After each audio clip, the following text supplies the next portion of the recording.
O Brasil sempre foi um grande revelador de jovens talentos para o futebol mundial. Talvez a gente tenha a melhor escola de talentos. Uma das paradas mais comuns hoje em dia, que acontece toda hora, é surgir novos nomes. A gente tem aí Endrick, Vitor Roque, um pouquinho mais pra trás tem a safra ali do Vini Júnior, do Rodrigo. Sem contar lá atrás, só que lá atrás é um pouquinho diferente porque as promessas ficavam aqui no Brasil. Hoje em dia eles já vão o quê? Rumo ao futebol europeu. Como o Endrick, que já foi vendido pro Real Madrid. Mas você já se perguntou qual desses jovens talentos foi o melhor jovem talento? Nesse vídeo aqui, como eu gosto de polêmica, eu amo a polêmica, eu não fujo de uma polêmica, eu vou dar minha opinião com os meus argumentos e critérios, que se você não gostar, o problema é totalmente seu e você pode discordar aqui nos comentários. Já comenta aqui agora pra você não esquecer quem, na sua opinião, é o melhor jovem talento de todos os tempos do futebol brasileiro. Faz o seguinte, você vai fazer um comentário agora antes de assistir o vídeo pra mostrar quem, na sua opinião, é o melhor talento da história. E depois de assistir o vídeo e acompanhar todo o meu raciocínio, você comenta de novo falando se você mudou de ideia ou não. Pode ser? E é isso, tropinha, sem mais delongas, vamos pro vídeo. Salve, tropinha! Como é que vocês estão? Sejam muito bem-vindos a mais um vídeo aqui no canal. E é o padrão de sempre, né? Gostei, comentário e sem mais delongas, vamos pro vídeo. Vamos lá, tropinha, o futebol brasileiro tem muito essa de jovens talentos. Talvez é uma das escolas de futebol mundial que mais investe em categoria de base. E a gente tem, por exemplo, o que vem crescendo, né, tropa? Cada vez mais talentos vem surgindo.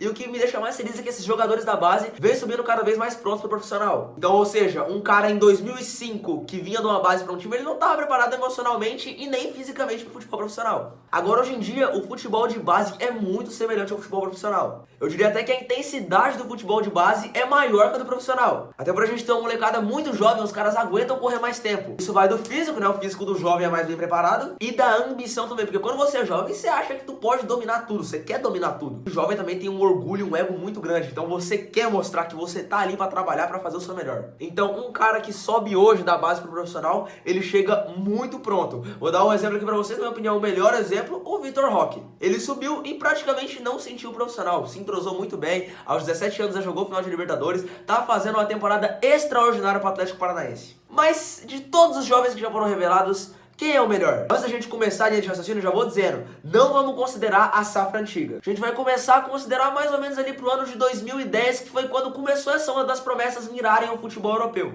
Tropinha, só fazendo um parênteses aqui. Não que antes de 2010 a galera não ia pra Europa. Sim, eles iam bastante. Só que não ia todo mundo igual vai hoje em dia. Porque hoje em dia todas as promessas vão pra Europa. Agora, antigamente, algumas iam e outras ficavam aqui no Brasil. Porque tem uma diferença, né, tropa? Porque antigamente, as melhores promessas se desenvolviam e ficavam aqui, no futebol brasileiro. Até por isso a gente tinha todo aquele equilíbrio entre times brasileiros e times europeus. Porque os principais atletas do futebol brasileiro estavam atuando aqui e não no futebol europeu.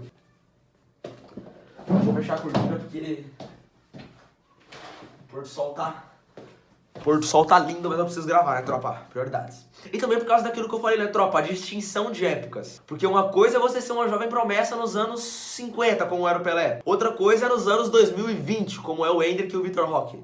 E o último critério é que é o seguinte, a gente não vai considerar o restante da carreira, a gente vai considerar o período jovem. E o período jovem é dos 16, que é a idade que você pode atuar pelo time profissional, até os 21. Nessa idade você ainda é considerado uma promessa. Passou disso, aí a gente já pode falar se é um bom jogador, se vingou, não vingou, se tem o que melhorar. E hoje eu vou fazer um bagulho diferente do que eu fiz nos outros vídeos. Nos outros vídeos, normalmente, eu ia lá eliminando as opções. Eu dava, por exemplo, aqui 4 opções de quem poderia ser e eu ia dando argumentos pra eliminar. Mas hoje eu vou falar direto quem é a melhor promessa, o melhor talento jovem da história do futebol brasileiro. E é ele, Endrick. Aí você vai falar, ai, mas ele tem 16 anos, mas só esse e aquilo. Foda-se. Os meus critérios aqui é melhor talento jovem. E eu garanto pra você, pode procurar aí no histórico, nesse período que eu coloquei, de 2010 até aqui. Vai lá e procura se algum jogador fez tudo que o Endrick fez.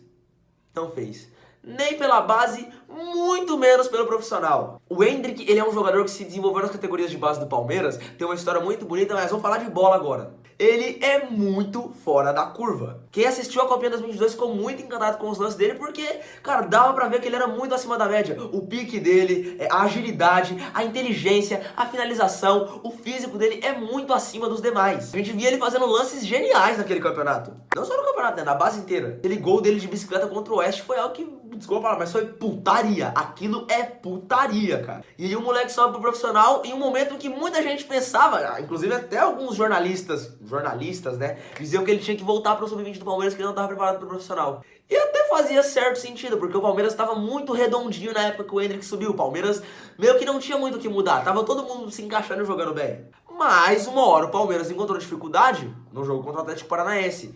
E quem que entrou, virou o jogo, resolveu a dificuldade do Palmeiras? Exatamente, Endrick, de apenas 16 anos na época. E muita gente não fala disso, até porque não é legal falar, porque o Campeonato Brasileiro não é um campeonato que se decide em uma partida, e sim na longevidade das rodadas.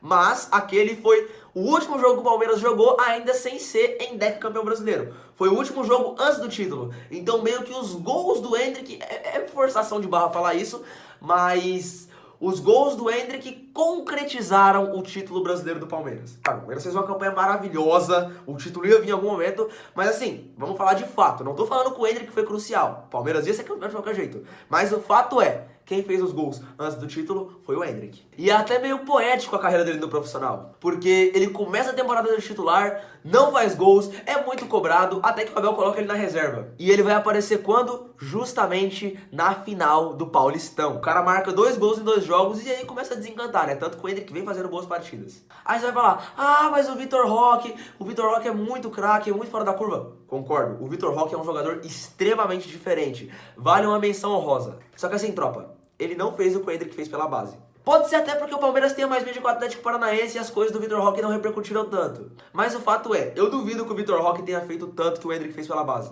O Vitor Roque não destruiu nenhuma copinha. Aí você fala, ah, mas ele já jogou final de Libertadores, fez gols decisivos, tá fazendo uma temporada absurda. Concordo, a temporada de 2023 do Vitor Roque, inclusive, é melhor que a do Endrick. Aí tem todo o contexto que o Vitor Roque é titular, o Endrick joga num time mais forte, mas não, isso não é o caso. Mas o que acontece? O Vitor Roque tá indo pra segunda temporada dele completa no profissional. Ou seja, ele já tem uma casca e ele já é extremamente entrosado com o time do Atlético Paranaense. Agora o Endrick não tem nenhuma temporada completa e já fez o que fez. E no tempo de carreira, se a gente for comparar ali o tempo que o Vitor Roque e o Endrick entraram juntos, o Vitor Roque não fez a diferença que o Endrick fez no Palmeiras. Aí fala, ah, mas ele só tem 16 anos, sei lá o quê. Lembra do critério, a gente não vai considerar a carreira, eu tô considerando o período jovem. E o período jovem do Endrick, ele foi o melhor jogador jovem da história que a gente já revelou. Então assim, o Vitor Roque fez com 17 anos? Fez. Só que o Endrick também fez muita coisa grande e com 16 anos, um ano mais novo. O Vitor Roque não estava no profissional com 16 anos. Então é isso, tropinha, essa é apenas a minha opinião. Pra mim, o Endrick é sim o melhor jogador jovem que o Brasil já produziu. Você se convenceu pelo meu argumento? Muito obrigado se você assistiu o vídeo até aqui. Um beijão, até a próxima e falou!